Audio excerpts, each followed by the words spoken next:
Welcome, everyone, to Something to Wrestle with Bruce Prichard. I am Bruce Prichard, and you are listening to Something to Wrestle with Bruce Prichard right here on talkradio.net. And this week, we're going to be talking about a lot of things. We're going to be talking about the WWE Draft. We're going to be talking about recent releases made by WWE and how that's going to affect the talent roster, not only on the WWE side, but also possibly on the TNA side. Whether or not TNA should, will, or maybe not pick up some of these wrestlers that have been released from their contracts on the WWE side. I'd like to apologize to everybody if no shows have been up. I'm somewhat electronically challenged at times, so I'm sure that's probably my fault for sending something in the wrong way or just not right enough. But hopefully we're going to get that solved, and you guys are going to be hearing from me every single week here. A lot of things have happened in the world of wrestling. A lot of things have happened lately since, we last talked. Last time we wrapped up everything about WrestleMania. We had our post-WrestleMania show. We talked about the post-issues that were coming out of WrestleMania and kind of gave a few predictions on the draft and what may or may not happen. And since then, the draft has taken place. On the TNA side, we've got a brand new world champion in Rob Van Dam. I got to tell you, I'm happy to see that. I think Rob Van Dam will do a great job as champion as long as Rob is given the ball and let Rob go. Let Rob be Rob. Because RVD is not the kind of guy that's going to go the mainstream route and do exactly as he's told to do and say exactly as he's told to say. That's what makes Rob special.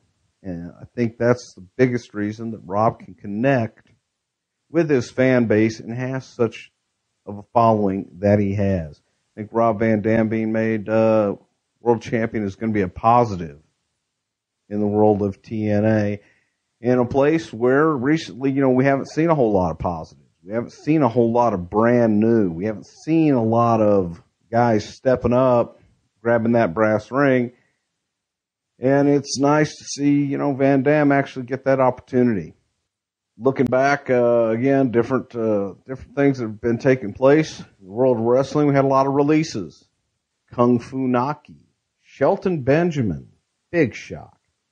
Jimmy Wang Yang, Katie Lee Burchill, Mike Knox, and Mickie James, which is another big surprise because Mickie, without a doubt, probably one of the most popular females. But Mickie was one that stood out. Mickie was one that the WWE universe, or you fans, really seem to gravitate to and like quite a bit. So it's going to be interesting whether or not TNA picks anybody up. Other interesting news, it's kind of, made the rounds in the dirt sheet. Who really knows what the truth is? A lot of speculation on good old JR, Jim Ross. It appears Jim Ross's contract with the WWE is coming to an end. That doesn't mean, of course, that Jim will be leaving WWE. WWE has been JR's home for quite a long time. But at the same time, if they can't really agree on terms, then it's going to be interesting and fun to watch to see where Jim Ross pops up. A lot of people would like to see Jim pop up at TNA and be the play-by-play man, head up on Monday nights with TNA against Raw. That could be very interesting. And Jim also, Jim has, believe it or not, Jim has other loves other than wrestling.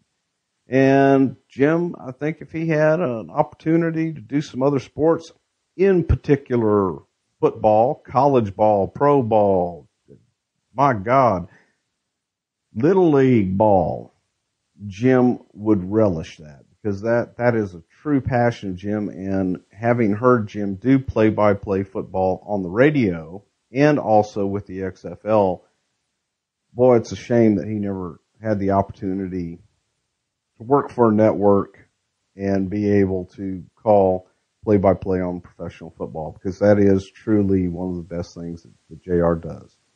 Also, I know Jim's interested in the MMA world, so he could possibly end up there. Or, you know what? Jim may just relax at home and sell some barbecue and continue to sell his barbecue sauce online and get it distribution for some of his products, take life a little easy, because everybody knows that man is a hard-working man and has really been busting his butt these last few years, even through several illnesses. And wherever JR ends up, I just hope he's happy, and I hope he does very well for whoever gets him at the end. I mean, they're the ones that are going to be the winners. They truly will be. And the fans that get to enjoy JR on the backside. We will be following that and see what happens there. Monday Night Raw. I watched the draft show. In watching Raw, Raw opened up with the Miz show. I really like the act of the Big Show and Miz as the Unified Tag Team Champions. And then out comes Bret Hart. I really didn't get Bret coming out and making fun of Big Show and Miz and talking about David Arquette. Just came out of nowhere and meant nothing. The New Hart Foundation, I guess as they're called,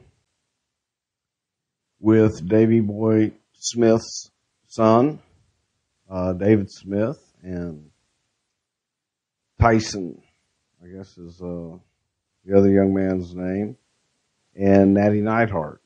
A little confused, they can do some, Tyson Kidd does some great moves, and he's an energetic guy, tough kid. I think Bret's involvement there is supposed to make you care. Again, I understand, putting the titles on these kids only from the standpoint of Big Show being drafted back to SmackDown, but at the same time, wouldn't it have been more interesting if you kept the titles on Show Miz and then they split up and one's in SmackDown and one's in Raw, and now you have reason to take the titles off of them and maybe have a tournament, maybe hold the titles up, maybe make a unified championship. And then from there, we're sitting there watching, and I'm watching this video on Sheamus and Triple H. And as I'm watching the video, it brought to mind the past few weeks on SmackDown and Raw last week when they had the Clippers to shave CM Punk's head. And they added the really cheesy sound effect every time it looked like, or the Clippers were supposed to be on. Now, didn't matter what distance they were, the same sound. Guy's thumb would move down and do it. Not a good job. And WWE production has usually been very good about being subtle in some of the things they do. They'll add sound effects to enhance something. But in watching this and watching the metal pipe, it felt so hokey. And it did, I hate to use this word. I hate it because I struck the word from my vocabulary. So I won't even say it. But it looked F-A-K-E. Did not look real. And it may have been very real. But the sound effect took everything away from it. Because metal doesn't clink like it does on a wall when it hits bone or leather or flesh. But the sound effects, people made it clink like you were ringing a bell. And it did not feel real at all. And it took away any emotion or any believability and credibility that they might have had with that. Didn't like it at all. Didn't think it did Hunter any favors. Didn't think it did Sheamus any favors. So then we go from there. We go to Jack Swagger, who's been beaten by everyone as the World Heavyweight Champion. And here's a kid who has real credentials, has a lisp, which I like, because it makes him different. Swagger could be something that WWE hasn't had since Kurt Angle. A believable killer. A believable machine that can go in and beat anybody. And when someone does finally beat him, it will mean so much more. But the fact that he's already been beaten by everyone, kind of like, okay, I don't care about it. But Swagger at least finally got to, got his win back on Morrison this week, and soundly, and I was happy to see that. We, then see the first person in the draft. Heading on over the SmackDown, Kelly.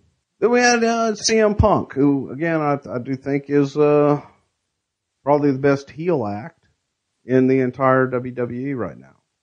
Because the straight edge society that Punk preaches is believable.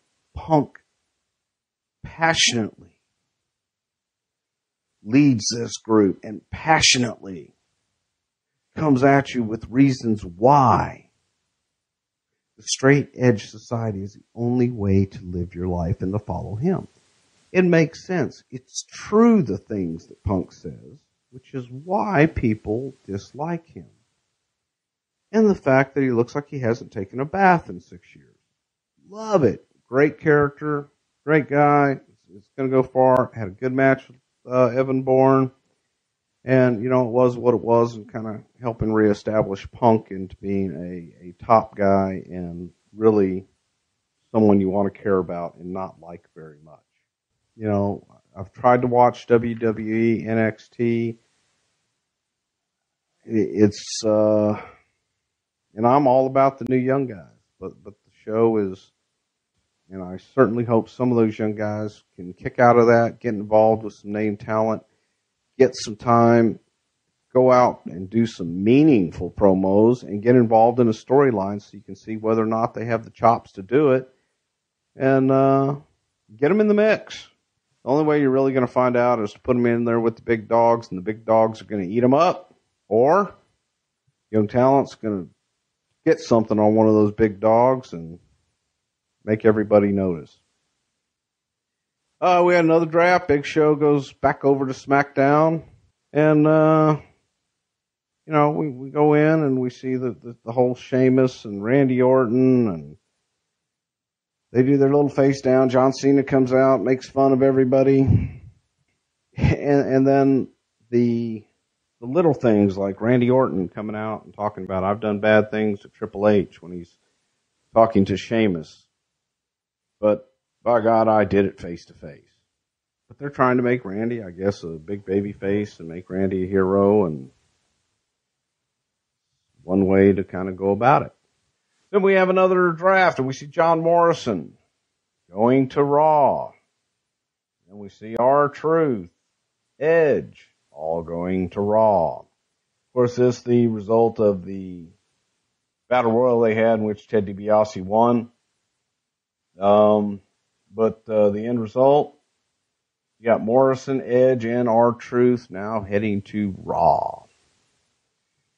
There, Jericho Slater come out, and Jericho's face Christian. Have another draft, Kofi going to SmackDown. You get to see Morrison get beat up by Swagger. And then you get to see Christian going to SmackDown. Again, there's not any big names here. There's not any really, oh my God, did you hear that?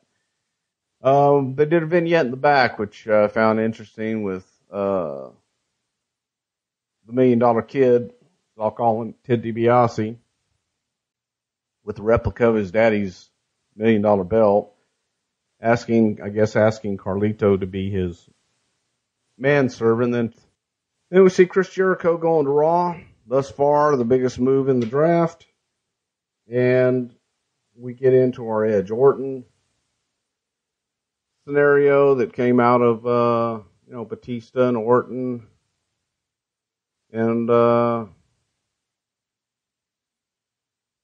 Sheamus for the #1 contendership that John Cena made earlier. You know, I like Edge getting involved. That was cool.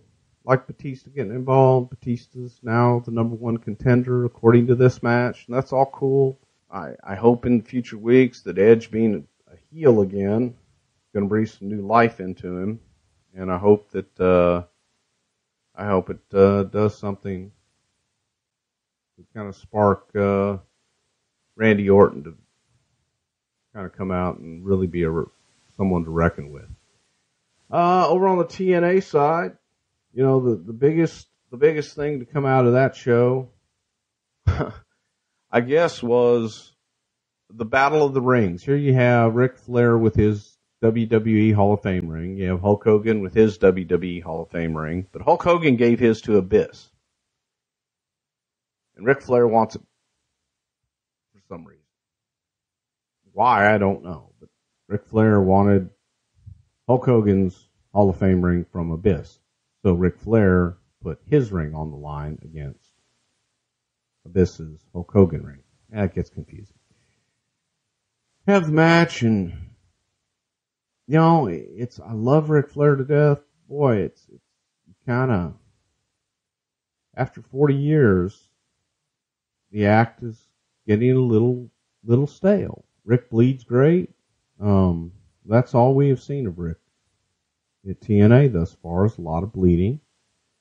And we haven't seen the greatness of Ric Flair.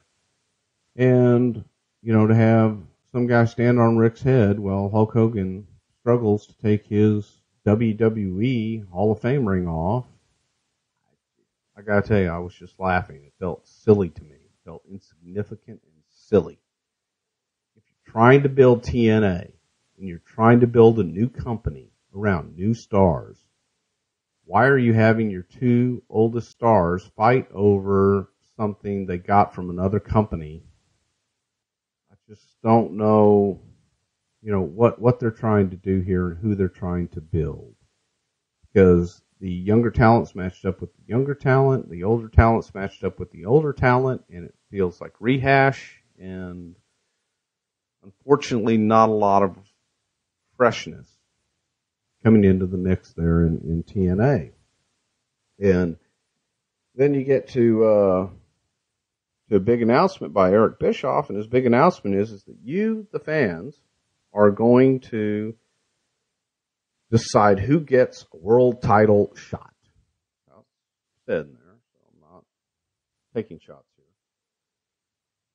Go to TNAWrestling.com and vote for the person that you feel is most deserving to get a world title shot. And I did that. I went to the website to check it out, and you only get a choice of 10 people that they have pre-chosen to vote from. And it's very interesting because Desmond Wolfe is by far the biggest contender on votes, followed by Jeff Hardy. The more interesting thing to me was the smallest vote getters, which were Abyss, the guy who now has 2 Hall of Fame rings from the WWE. One from Ric Flair, one from Hulk Hogan, and Jeff Jarrett.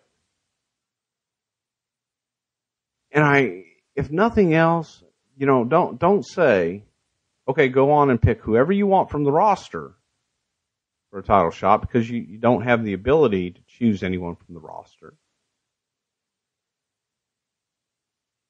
But I hope that TNA is looking at this as an indication as to where the fans are looking and who they're looking at, who they really like. Because at the end of the day, most of these polls are simply a popularity contest.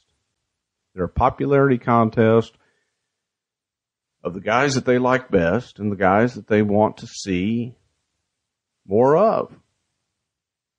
And it also tells you something else. It tells you the talent that they don't care about and the talent that they want to see less of, because they're not voting for, they're not